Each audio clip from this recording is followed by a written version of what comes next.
So guys, ito naman itsura ng Black Tiger Diesel na young bird. Pero minsan, meron pure black. Then pag nagmolt siya, tsaka lang lumalabas yung white color niya. So ito, meron na agad siyang mga white. Ganito yung magagandang Black Tiger talaga, solid. Kita nyo ba? Ganda, no?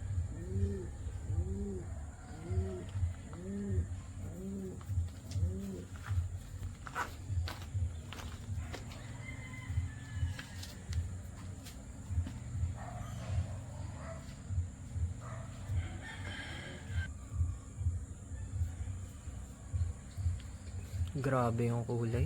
Ang ganda. Nakikita nyo? Healthy.